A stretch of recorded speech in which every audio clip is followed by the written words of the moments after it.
जय हिंद।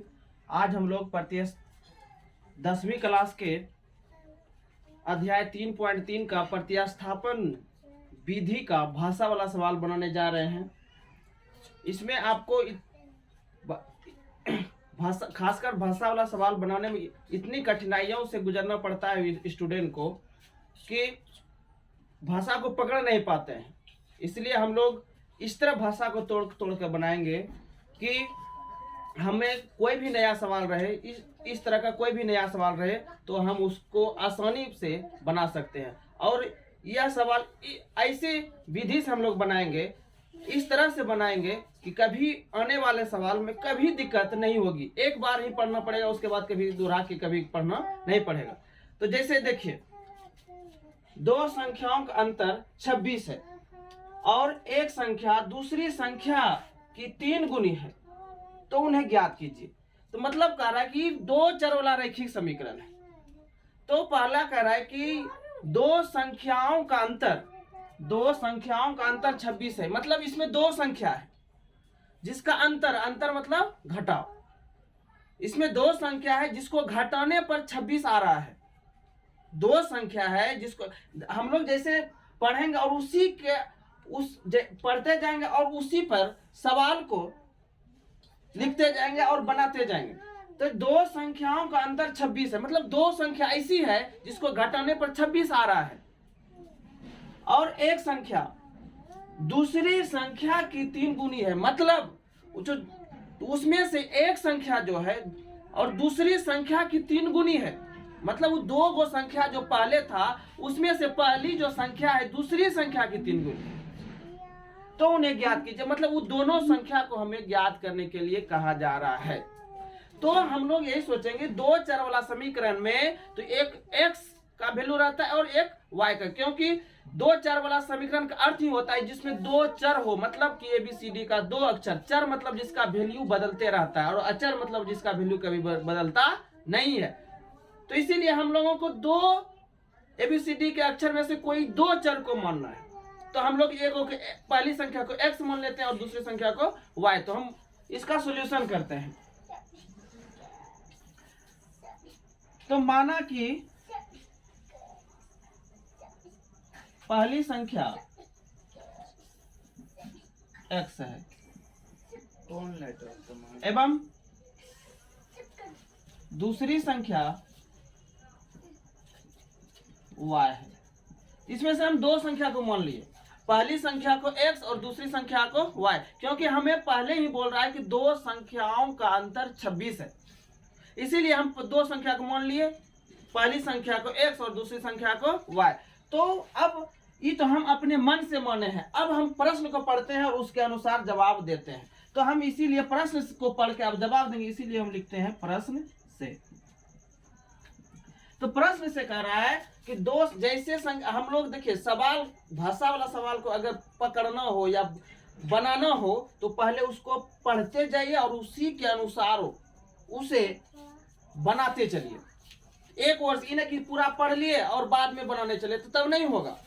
तो हमें क्या करना है, पहले सवाल को पढ़ लेना है और पढ़ते जाना है और भाषा वाला सवाल को पढ़ते जाना, उसके बाद हमको उत्तर देते जाना। जैसे कहा जा रहा है कि दो संख्याओं का अंतर 26 है। मतलब दो संख्या है जिसे घटाने के बाद कितना आ रहा है, 26। तो इसमें दो संख्या मान लिए हैं, एक संख्या माने है x और एक संख्या माने है y। तो दो संख्या, एक संख्या x और दूसरी संख्या हो गया y। तो कह रहा है कि दोनों संख्या को घटाने पर, कि यहाँ कह रहा है कि दो संख्या का अंतर 26 है। दो संख्या मतलब ये दो संख्या जो माने हैं x और y, उसे घटाने के बाद कितना आ रहा है, 26। मतलब x और y को घटाने के बाद आ रहा है मेरा कितना, 26। इन दोनों को घटाना है तो दोनों को घटाने के बाद मेरा कितना आ रहा है, 26। तो यहां तक मेरा हो गया। अब देखते प्रतिस्थापन विधि में क्या होता है, या तो x को या तो y को उस साइड लेके जाया जाता है। या तो आप x को ले जाइए या तो y को, अपनी सुविधा के अनुसार, जो आपकी सुविधा हो, जैसा आपको आसान लगे उसे ले जा सकते हैं। इधर या तो अकेले x रहेगा या तो अकेले y रहेगा। ये अकेले राजा है। प्रतिस्थापन विधि में एक या तो x या तो y राजा का काम करता है और सभी को एक साइड भेज देता है। इसीलिए हम अपने सुविधा के अनुसार y को उस साइड भेज रहे हैं। तो x बराबर कितना हो जाएगा 26, इस साइड माइनस है तो उस साइड क्या हो जाएगा प्लस। तो यहाँ समीकरण फर्स्ट मान लेना है, समीकरण फर्स्ट। फिर अब आगे बढ़ना है, तो आगे बढ़ने जब समीकरण फर्स्ट आ गया तो आगे बढ़ने के लिए पुनः प्रश्न से लिखा जाता है, पुनः प्रश्न से।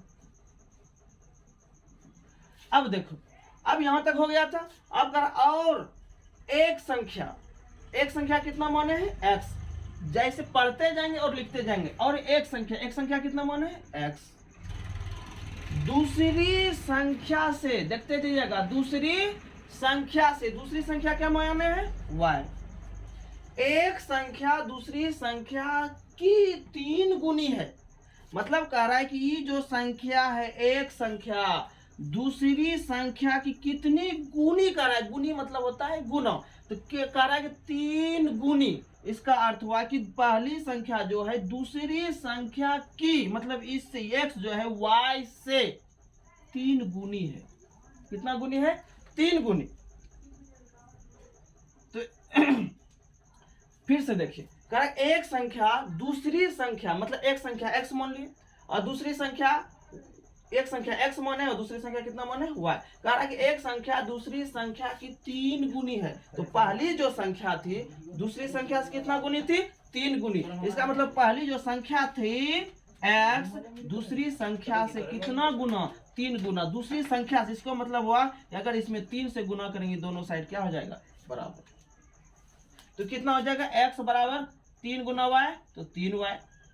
तो यहां देखिए समीकरण फर्स्ट में प्रतिस्थापन मतलब होता है कि स्थान परिवर्तन, मतलब एक का स्थान दूसरा ग्रहण करना, उसी को प्रतिस्थापन कहा जाता है।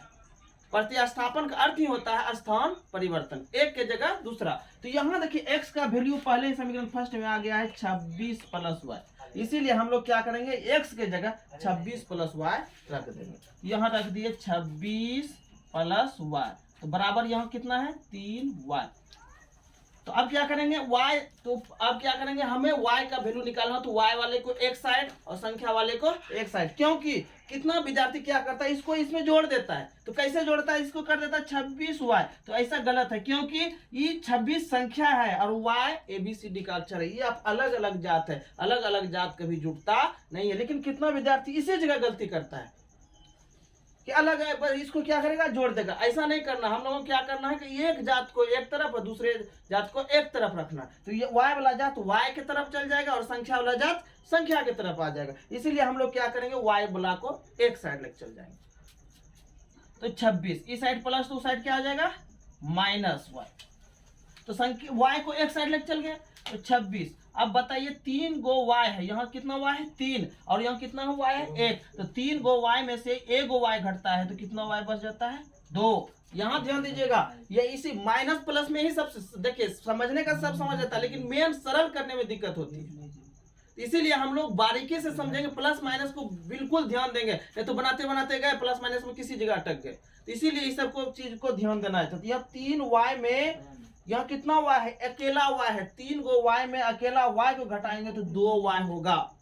अब इस साइड गुना इस साइड भाग, तो ऐसे ऐसे कटा देंगे, ऊपर ऊपर कटा देंगे, कितना हो जाएगा 13 दूनी 26। तो y का वैल्यू कितना आ गया 13। मेरा एक मान आ गया, y का वैल्यू कितना आया 13। अब हम क्या करेंगे, यही y का वैल्यू अब समीकरण फर्स्ट में रखेंगे। तो समीकरण फर्स्ट में रखने के बाद मेरा किसका वैल्यू आ जाएगा x का वहां। तो हम लोग करेंगे क्या लिखेंगे, समीकरण फर्स्ट में y का मान रखने पर याद रखिएगा, हम समीकरण फर्स्ट ही नहीं सेकेंड में भी y का मान रख सकते हैं। सिर्फ समीकरण फर्स्ट ही नहीं, सेकेंड में भी रखेंगे उतना ही मान आएगा और फर्स्ट में भी रखेंगे तो उतना मान आएगा। लेकिन ये नहीं सोचना है तो इसमें समीकरण सेकेंड कभी माने ना है, इसीलिए हम लोग क्या किसका मान समीकरण फर्स्ट सिर्फ माने, इसीलिए उसी में वैल्यू हम रखेंगे। तो समीकरण फर्स्ट कितना था उसको उतार लीजिए, x बराबर 26 प्लस y। तो x बराबर 26, अब y का वैल्यू कितना आया है 13। तो x बराबर, तो जोड़ दो 6 और 3 9, 2 1 कितना हो गया 3। तो देखियो x का और y का दोनों का वैल्यू निकल गया। तो हम x किसको माने थे, तो पहली संख्या को यहाँ लिख देंगे। पहली संख्या x माने थे, तो बराबर कितना आया मेरा मन? 39। और दूसरी संख्या किसको माने थे? y को। तो y बराबर कितना आया? 13। यही मेरा क्या हो गया? आंसर।